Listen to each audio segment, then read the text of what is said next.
রক্তের সম্পর্ক মানুষগুলো একে একে চলে যাচ্ছে পরকালে। আর কি কখনো ফিরে আসবে? কখনোই না, বাট চিরস্মরণীয় হয়ে থাকবে সবার মনে। হ্যালো এভরিওয়ান, আসসালামু আলাইকুম। কেমন আছেন সবাই? আশা করি যে যেখানে আছেন সবাই ভালো আছেন। আমিও ভালো আছি, বাট মনটা ভালো ছিল না। যাই হোক, এটা ছিল আমার চান রাত থেকে নিয়ে ঈদের দিন পর্যন্ত কি করলাম সেই ব্লগটি আপনাদের মাঝে তুলে ধরলাম। তো এখানে আমি আর কি পায়েস রান্না করব। তো সবার ঈদ কেমন কাটলো? আই হোপ আনন্দে এবং আমেজেই কেটেছে। তো অনেকেই কম বেশি হয়তো বলবেন যে ঈদ তো সেই কবেই চলে গেল, এখন ভিডিও আপলোড। সরি, আমার সব সময় ভিডিও আপলোড করতে লেটই হয়। যাই হোক, পায়েস রান্না করার জন্য এখানে আমি 1 লিটার লিকুইড দুধ চুলায় বসিয়ে দিলাম। সাথে দিয়ে দিব 3 টেবিল চামচ পরিমাণ গুঁড়া দুধ। আর পায়েস রান্না এটা তো সবাই কম বেশি পারেন, বাট আমি যেভাবে রান্না করি সেভাবেই আপনাদের মাঝে শেয়ার করলাম। তো দুধটা একটা বলক আসা পর্যন্ত ওয়েট করব। দিয়ে দিলাম দারুচিনি, এলাচ। তো চান রাতেই আমি এই ডেজার্টটা বানাচ্ছিলাম, তখন বাজে রাত 5 মিনিট বাকি থাকতে 2টা।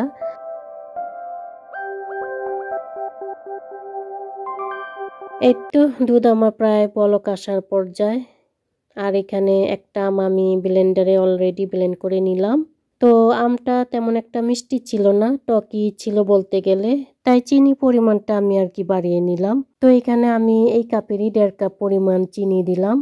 এখন এটার সাথে দিয়ে দিব আদা ভাঙ্গা চাল, যেটা আমি 1 ঘন্টা আগে পানিতে ভিজা রাখছিলাম। এটা আর কি বাসমতি চাল 1 মুঠ আর কি আমি নিয়ে হাত দিয়ে আদা ভাঙ্গা করে নিচ্ছিলাম। এই তো দুধের সাথে চাল দিয়ে চালটাকে ভালো মতো নাড়তে হবে এবং সিদ্ধ করে নিতে হবে। আর মনটা ভালো ছিল না আমার এই কারণে, আমাদের বংশে একটাই চাচা ছিল, সবাই তো একে একে চলে গেছেন। শুধু একটাই চাচা ছিল, সেই চাচাটাও 25 রোজায় মারা গেছেন। তো সবাই দোয়া করবেন আমার চাচার জন্য, আল্লাহ যেন তাকে জান্নাতবাসী করেন, আমিন। এই জন্য ঈদটাও তেমন একটা ভালো কাটেনি। তাছাড়া ঈদ তো ঈদই, ঈদে তো কিছু না কিছু তো করতেই হয়। যাই হোক, এখানে আমার চালগুলো ফুটে প্রায় সিদ্ধ হয়ে গেছে। এখন আমি আর কি দিয়ে দিলাম আমের পুর। তো আমি আর কি অল্প অল্প করে দিচ্ছি আর নাড়াচ্ছি।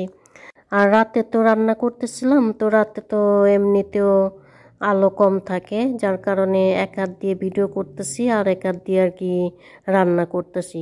তো আপনারা খেয়াল করেছেন কিনা জানি না, আমি যখনই ডেজার্ট রান্না করি লবণ কিন্তু দেই না। অনেকেই কম বেশি অল্প লবণ দিয়ে থাকেন মিষ্টির ব্যালেন্স ঠিক রাখার জন্য, বাট আমার কাছে মনে হয় লবণ দিলেই মিষ্টি টেস্টটা আর কি সেরকম পাই না।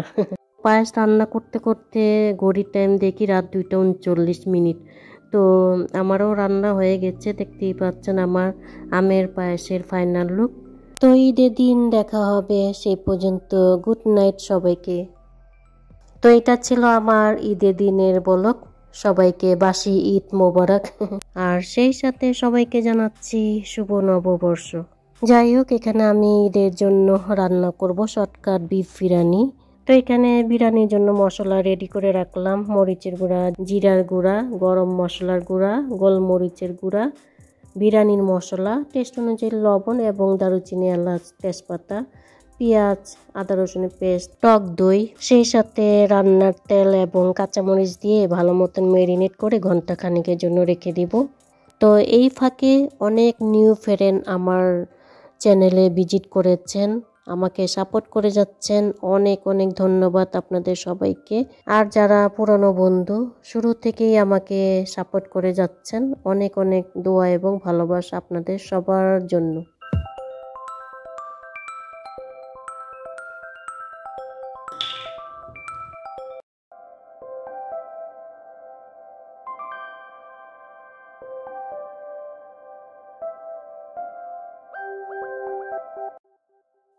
তো এখানে মাংসটাকে আমি অলরেডি চুলায় বসিয়ে দিলাম এবং ভালো মতো কষিয়ে নিব।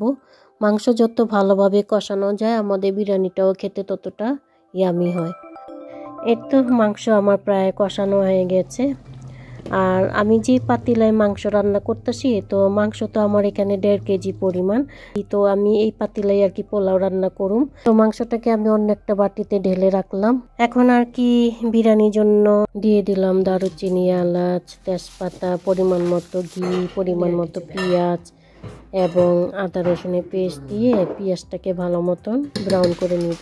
তো এখানে আপনাদের ভাইয়াও আমাকে হেল্প করতেছিল, সে আর কি চালটা পানিতে ভিজাইবো, তো আমাকে জিজ্ঞেস করতেছে চাল কতটি নিব। তো আমি আর কি বলতেছি 1 কেজি মতো নাও, এই আর কি।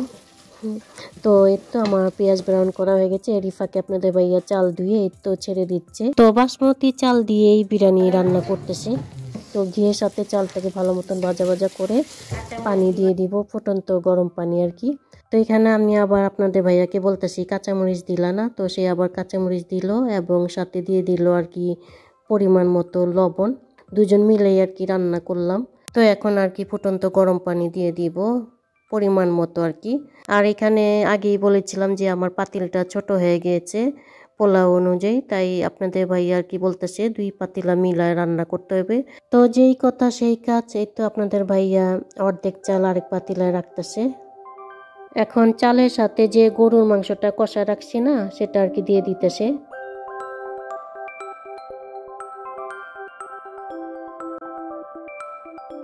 তো একটা আপনাদের ভাইয়া নাড়তেছে আর একটা আমি নাড়তেছি। এখন লেবু রস দিয়ে এই তো 10 থেকে 15 মিনিটের জন্য আর কি দমে দিয়ে দিব। এখানে আমার বিরিয়ানি একটু বেশি রান্না করে ফেলেছিলাম, বাট দুজনে তো আর এত খাওয়া যায় না, তাই অর্ধেক ফ্রিজে রেখে দিয়েছিলাম, দেন পরে আর কি খেলাম। তো এই ছিল আমাদের প্রথম ঈদের শর্টকাট বিফ বিরিয়ানি। আর করেছিলাম লাচ্চা সেমাই। আর এই পেস্ট্রি কেক আমাদের নেইবার দিয়েছিল, পেস্ট্রি কেক, বিস্কিট, সাথে পারাটা। আর করেছিলাম চকলেট পুডিং। আর এই যে দেখতে পাচ্ছেন আমার সেই আমের পায়েস। তো আমের পায়েস কেমন হয়েছে কমেন্ট করে জানাবেন। এখানে আপনাদের ভাইয়া আপনাদেরকে হাই এবং ঈদ মোবারক জানাচ্ছিল। তো আমার এই ছোট্ট ব্লগটি আজ এ পর্যন্ত। সবাই ভালো থাকবেন, সুস্থ থাকবেন। আল্লাহ হাফিজ।